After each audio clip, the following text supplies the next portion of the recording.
Syoderalun setelah menyantap ikan kue atau ungkut gabu dalam bahasa Aceh di kediaman Iqbal di Pasijaneng, kami menuju ke lokasi keajaiban alam di Pulau Aceh, yakni di ujung Empe, Pulau Nasi. Perjalanan dari Pasijaneng menuju ujung Empe membutuhkan perjalanan sekitar 15-20 menit menggunakan sepeda motor.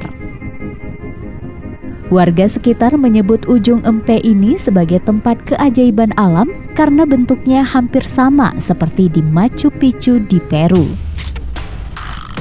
Karena kemiripan lokasi wisata ini dengan di Peru, tak ayal warga menyebut lokasi ini sebagai Kaca Kacu. Jalanan menuju ke lokasi wisata di ujung Pulau Nasi ini memang tidak seperti jalanan pada umumnya.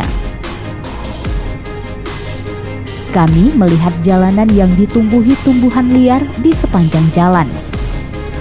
Sepertinya jalanan di sini jarang dilewati kendaraan.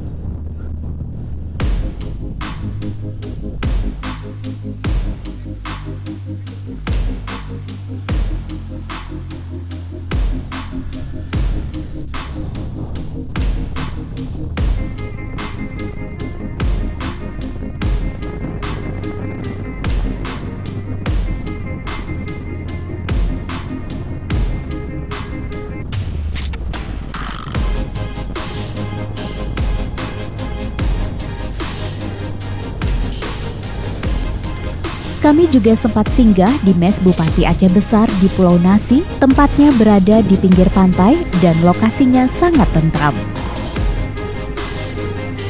Untuk diketahui, kami berangkat ke Pulau Nasi dengan KMP Papuyuh pada Kamis 3 Februari 2022. Perjalanan ini beranggotakan 4 orang, yakni Pemret Serambi Indonesia Zainal Arifin M. Nur, editor serambinews.com Muhammad Hadi, asisten manajer produksi Yus Rizal, dan videografer Syamsul Azman.